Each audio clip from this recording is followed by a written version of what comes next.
बात होगी तमिलनाडु की, जहां विजय की शपथ पर सस्पेंस है कि खत्म होने का नाम भी नहीं ले रहा है। ये भी अपने आप में इतना हैरान कर देने वाली परिस्थिति है कि सिंगल लार्जेस्ट पार्टी बनने के बाद कांग्रेस पार्टी से भी समर्थन मिल जाने के बाद अभी भी बहुमत का आंकड़ा जुटा नहीं पाए हैं, जब खुलकर कह चुके हैं कि डीएमके के अलावा जितनी अन्य पार्टियां मुझे समर्थन देना चाहती हैं वो देने के लिए आ जाएं, हम उनके साथ मिलकर सरकार बना लेंगे। लेकिन टीवीके चीफ अब तक बहुमत का आंकड़ा नहीं जुटा पाए हैं। टीवीके के 107 विधायकों को कांग्रेस के 5 विधायकों का समर्थन है और आंकड़ा 112 तक पहुंचता है, लेकिन बहुमत के लिए 118 विधायक चाहिए। विजय अभी भी 6 विधायकों का समर्थन तलाश ही रहे हैं। टीवीके को सीपीएम, सीपीआई, वीसी के समर्थन देंगे या नहीं, इस पर आज फैसला हो जाएगा। अब ये तीनों दल भी आज अब तक क्यों इंतजार कर रहे हैं, इस पर भी आज खुलासा होगा। मीटिंग आज इन्होंने भी बुलाई है और उसके बाद विजय को सपोर्ट करने का फैसला वो लेते हैं या नहीं लेते हैं इस पर, लेकिन नजर स्टालिन पर बहुत ज्यादा रहने वाली है।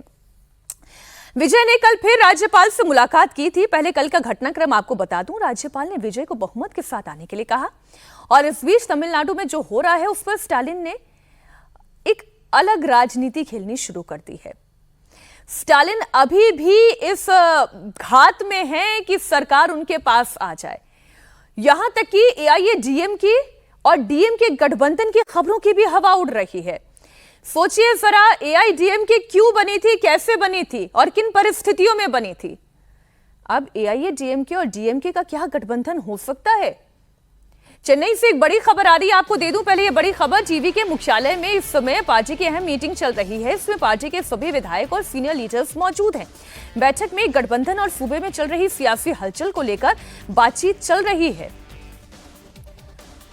गठबंधन और सियासी हलचल पर पूरी नजर हमारी भी बनी हुई है। विजय सरकार क्या बन भी पाएगी, अटक जाएगी। तमिलनाडु का पहले पूरा नंबर गेम आप समझिए।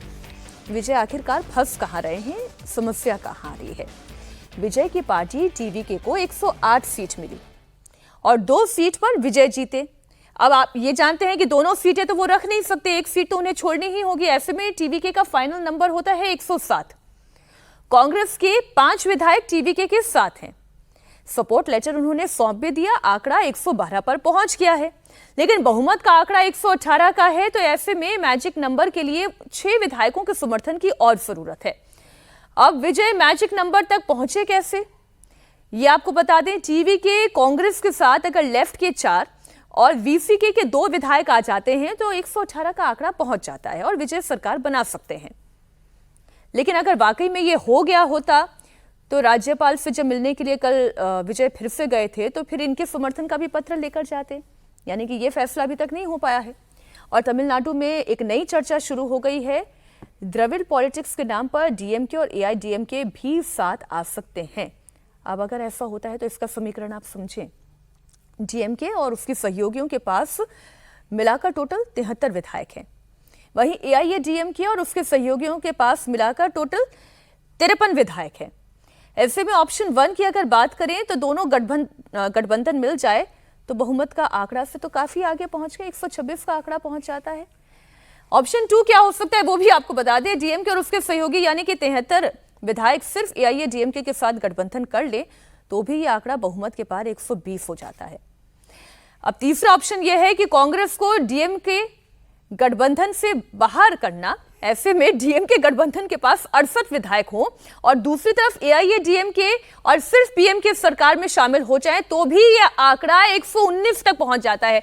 लेकिन अगर डीएमके और एआईडीएमके मिल जाते हैं तो फिर यह संभावना भी है कि टीवी के चीफ विजय थलापति ये कह दें कि मेरे सारे विधायक इस्तीफा दे रहे हैं।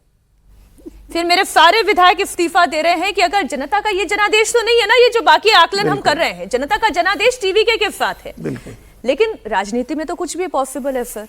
देखिए अभी जितनी समस्याएं बताई ये कोई समस्या नहीं है। हमारी नजर में सिर्फ एक समस्या है, वो समस्या है गवर्नर। दूसरी कोई समस्या नहीं है। गवर्नर को एकदम जिम्मेदारी के साथ, जो संवैधानिक जिम्मेदारी उनको मिली है, जो इस लोकतंत्र की जरूरत है, इस लोकतंत्र की परंपरा है, उसके हिसाब से उनको विजय को बुला करके सरकार बनाने का आमंत्रण देना चाहिए कि आप सरकार बनाइए, बहुमत साबित करें। उनको ज्यादा समय नहीं दें, उनको 2 दिन का समय दें या 3 दिन का समय दें कि आप 3 दिन के अंदर बहुमत साबित करिए, और नहीं तो फिर दूसरा ऑप्शन देखा जाएगा। दूसरा कोई व्यक्ति, ये स्थिति हम इसलिए कह रहे हैं क्योंकि अभी तक कोई दूसरा प्रस्ताव गवर्नर के पास नहीं पहुंचा है और गवर्नर ने कल की मुलाकात में कहा हुआ, कार्यवाहक गवर्नर ने, वैसे गवर्नर भी पूर्णकालिक नहीं है, वो तो गवर्नर केरल के हैं, और आर एन रवि के हटने के बाद हमको लगता है कि वो वही देख रहे हैं चार्ज केरल, या हाँ केरल के ही गवर्नर हमको लगता है अभी चार्ज देख रहे हैं वहाँ, राजेंद्र विश्वनाथ आर्लेकर जो केरल के गवर्नर थे।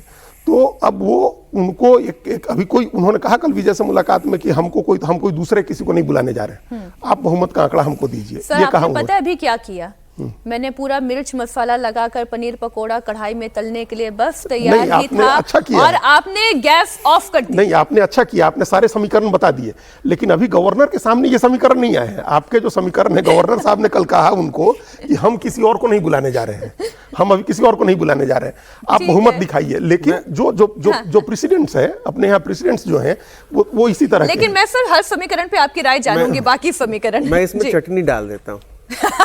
मई 10 यानी कल, ठीक है, कल या परसों, कल तो 9 तारीख है, कल 9 तारीख है, मई 10 को तमिलनाडु का जो ये असेंबली है वो डिसॉल्व हो जाएगा। मई 10 ही उसकी लास्ट डेट है, पहली बात। दूसरी बात, ऐसा पहली बार नहीं होगा विजय अगर सरकार नहीं बना पाए, अब उनको मैंडेट मिला है पब्लिक का, अच्छी बात है अगर बन जाए तो। BJP 2013 Delhi single largest party, उसकी सरकार नहीं बनी थी। बीजेपी 2018 कर्नाटक सरकार बनी, 105 सीटें थी, 112 मेजॉरिटी है, नहीं बन पाई, सरकार गिर गई। और बीजेपी फिर से 2019 महाराष्ट्र में सिंगल लार्जेस्ट पार्टी थी, सरकार नहीं बनी थी। 3 इंस्टेंसेस ऑलरेडी हैं जहां पर सिंगल लार्जेस्ट पार्टी या तो सरकार बना नहीं पाई क्योंकि बाकी लोगों ने अलायंस कर लिया, या सरकार जहां बनी भी तो उसको समर्थन नहीं मिला। अब सिंगल लार्जेस्ट पार्टी विजय है, लेकिन असेंबली हंग है, असेंबली हंग है। भले ही आप उसको बोलें कि माइनरली हंग है, ऐसा सीवियरली हंग नहीं है। और मैंडेट जो है वो एंटी डीएमके है, लार्जली प्रो टीवीके है, बट मेरे हिसाब से जो मैंडेट ही है कि टीवीके और एडीएमके एक साथ मिलकर सरकार बनाए। जब आप टीवीके, कांग्रेस, सीपीआई और वीसीके का समर्थन लेकर के सरकार बना रही है, ये एक पोस्ट पोल अलायंस है। ये तीनों दल डीएमके के साथ थे और उनके खिलाफ टीवीके के एमएलएस भी जीत करके आए हैं। और गवर्नर को एक स्टेबल सरकार देखनी है। 2018 में येदियुरप्पा जी को मौका दिया गया, लेकिन सरकार तो बनी नहीं, सरकार गिर गई, लेकिन वो एक्स चीफ मिनिस्टर हो गए और उन्हें जिंदगी भर उसकी वजह से पेंशन भी मिलता रहेगा।